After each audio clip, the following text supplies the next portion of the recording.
everyone, how's it going? It's great to see you guys again. Again, thank you everyone who came by to the last video and for the Toronto Raptors and everyone who gave feedback. It was a really fun video to do. Just want to say sorry for not uploading yesterday. I actually had to take a trip into Toronto and I was going and getting a laptop, so now I'll be able to actually put as much effort and time into the quality and editing of all my videos as I want to with all of them, so I'm really excited about that. Today's topic that we're going to be talking about is one of the most interesting stories about a player and about a possible career of what could have been of any player. And that player is Eric Lindros.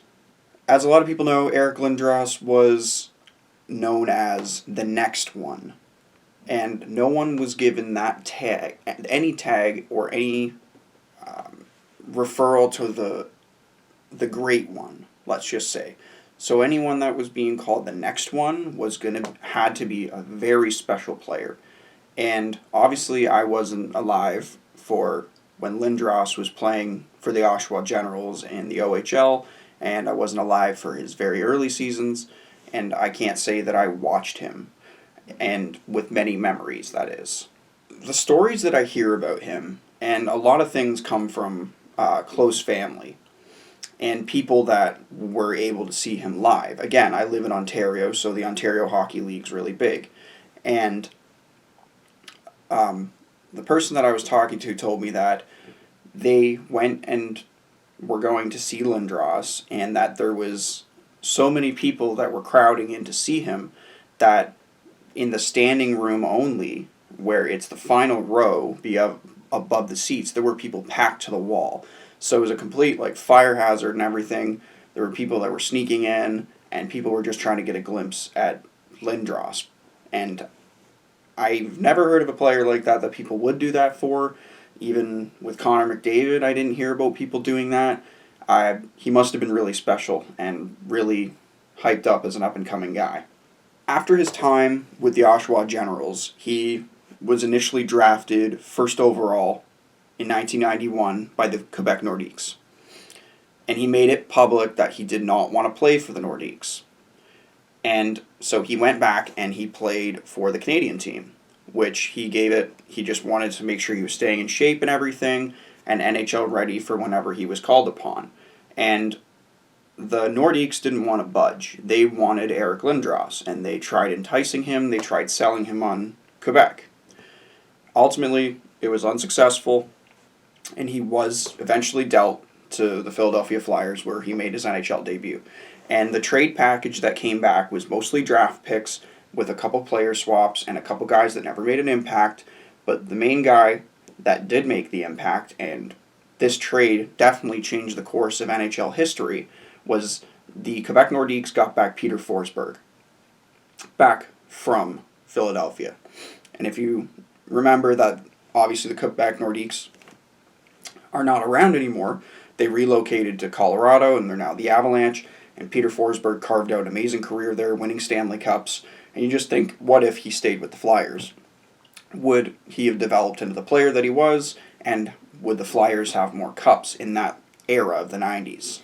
Now I'm just looking here at Lindros' career stats throughout every team that he's played for up until his retirement. Now, the seasons that got him obviously noticed, and were his first two seasons when he played with the Oshawa Generals. Now, his first season in the Ontario Hockey League, he got 17 goals, 19 assists for 36 points. And that was his first season in 1989-1990. He then went and played for the Canadian national team a few times, as was custom for very top-end guys. And he returned to the Oshawa Generals after that. And this was the year where people wanted to see this kid. So, looking at his stats here, in 57 games, he had 149 points. That is an absolutely outrageous number, and you don't see that from guys unless they are those generational talents. And comparables was Connor McDavid, was John Tavares, but it was that he was the new age power forward. He was the guy who could skate, hit, back check, play defense, offense, anywhere, but he was 6'4", 240 pounds. So you're talking about a guy who could easily slot in and be your stud on defense, but he came in and was that guy who was going to be an absolute force on the wing. Now we'll get to in a minute about exactly what happened in his career that led it to go so wrong. Now, so he played for 5 different teams. He played for the Philadelphia Flyers, the New York Rangers, the Toronto Maple Leafs, and the Dallas Stars. Sorry, that's 4.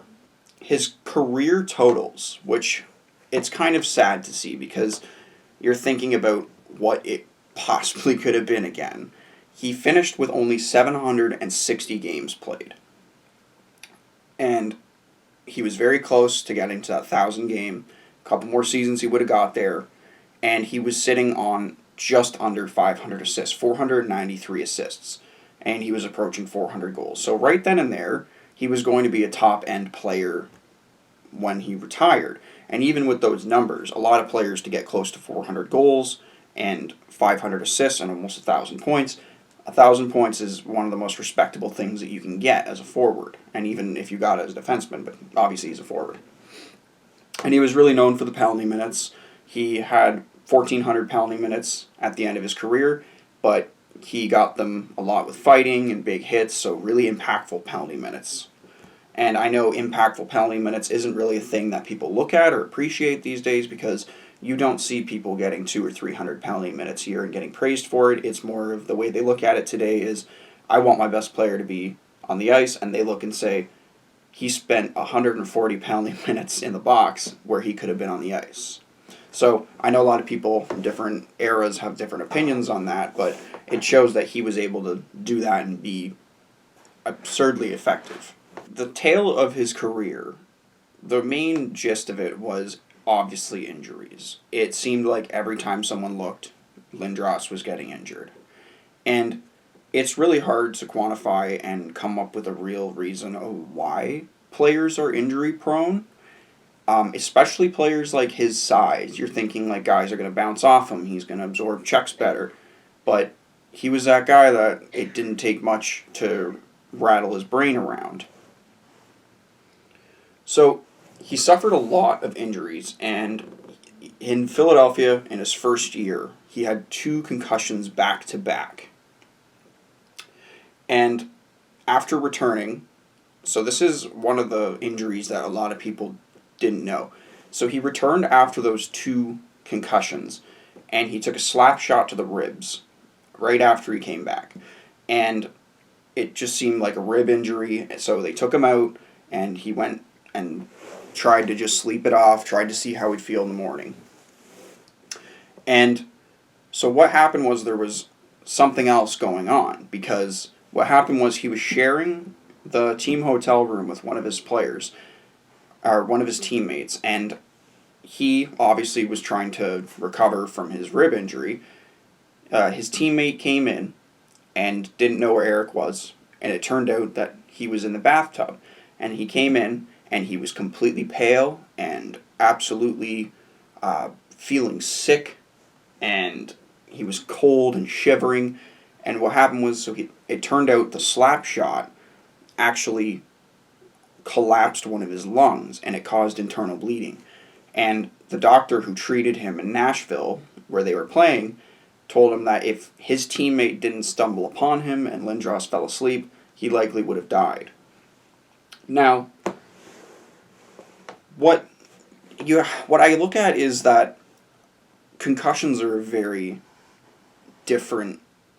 They have a very different type of optics now than they used to. So in the early 2000s, it was a lot of, head checks weren't seen as bad as they are today, especially like with Lindros, it would look like he didn't take much damage from it, but it would be how hard he would run into someone that would cause it to be like a car crash.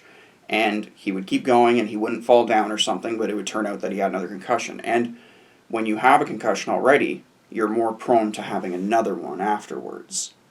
He knew that he was being mistreated by the Flyers medical staff and the coaching staff. So he was actually stripped of his captaincy after he took a shoulder check to the head by Scott Stevens. Now, it wasn't because he got hurt, but it was because he voiced his displeasure with the misdiagnosis and the mistreatment of him being injured with the concussions, because, again, they just told him, go back out, you'll be fine. After like 2 days of having a severe concussion, they would have him back out on the ice and wanting him to be contributing. Now, so after that season, him and the Flyers weren't on good terms. What happened was he was set up for a big contract, and what the Flyers did, since they still own his rights, they tried signing him to a 2-way contract, which, if you guys don't know what a 2-way contract is, it's a contract that you could send up and down between the American Hockey League without having to put the player through waivers where other teams can claim them. So Lindros was absolutely insulted because, being the caliber of player he is, he wanted that 1-way contract, which means you're going to keep me on your roster, and if you're going to send me down, it means any other team can claim me. Because he's an NHLer, you're expected to get an NHL contract and an NHL guaranteed contract. And that was definitely the final blow of what led him leaving the Philadelphia Flyers. And so he sat out most of the season until Bobby Clarke, the general manager, traded him to the New York Rangers, so Bobby Clarke traded Eric Lindros to the New York Rangers, got a few picks back, and the main piece was Pavel Brendel, who is one of the bigger busts in NHL history, maybe like top 15, one of the lesser known ones. But what happened was, in one of the draft picks that they got back, there was a stipulation that said, if Lindros suffers a concussion in the preseason or in the first 50 games and misses a year of playing time, that would turn into a first-round pick. I couldn't believe when I read that, because I'm sure there are some things that go on closed door, and these are things that happen when you find out after a career's done that there's these type of trade stipulations, but I can't believe, that must have been a huge blow to Eric's confidence, thinking they're betting a draft pick on me and thinking that I'm so injury prone that they're willing to give away or change a pick based on my health. And that's just one of the craziest things I've ever read in a trade. It has to be. Absolutely mind-blowing.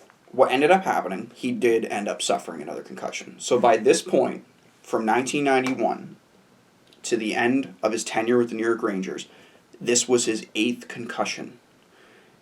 And that, in sports today, 8 concussions, 8 diagnosed concussions, you probably aren't playing anymore.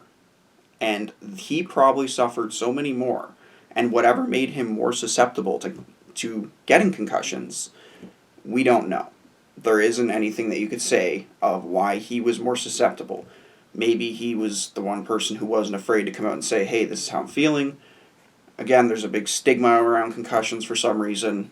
Now, after he was finished with the Rangers, and after he had his 8th concussion, he actually signed a 1-year contract with the Toronto Maple Leafs after the work stoppage there in the NHL. 1 year, $1.5 million. And he actually was off to a really good start. And this wasn't the first time where he wanted to come to the Leafs. When he was with the Flyers and demanded a trade after he was given that contract offer, he asked to have his rights traded to the Toronto Maple Leafs because it was a team he wanted to play for. He's from London. And so eventually he got his wish, but later on.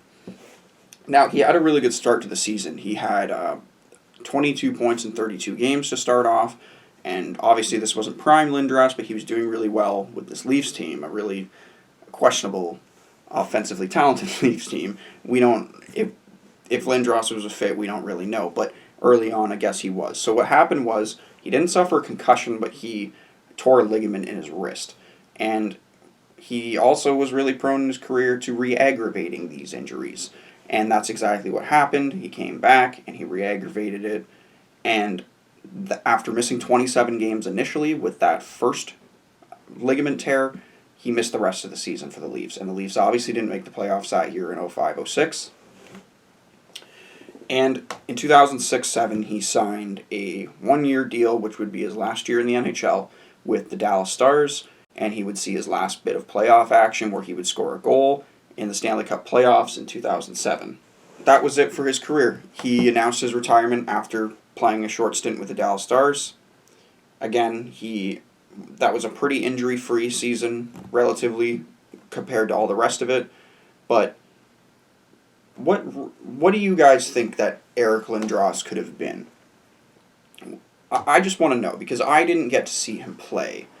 At least I didn't know I was watching him play when I was that young, but I never got to really watch him and say, wow, what if? Like, what if he didn't miss half the games in his career? What if he didn't get so many concussions? So that's what I want to know from you guys. If you guys watch this, I want to know, comment down below, what you think Lindros could have accomplished in his career if he didn't suffer those concussions. Everyone's going to suffer some ligament, everyone's going to get muscle injuries. I'm talking about those concussions, and what do you think he could have been as a player? Because I think he could have been one of the best players of all time. He knew how to utilize his size and his skills, and I think he just got really intimidated by the end of what was going on with his brain and what could have happened to it and what were the good effects going to be. In my opinion, I think he would have been the best power forward of all time. There's no doubt in my mind about that. And I look at him and he's almost a forgotten player. I think in 10 years we'll look back and say, instead of, wow, I remember Lindros, it's, hey, remember Lindros.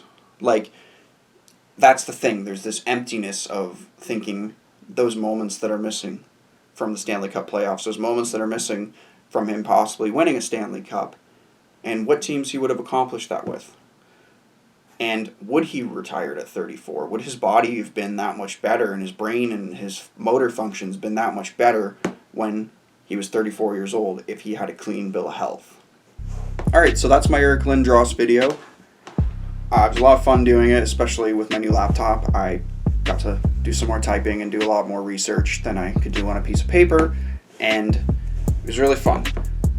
Again, thanks everyone for coming by and supporting the last few videos. It's been really nice getting the feedback. Please don't forget to like, comment, subscribe, and I will see you later.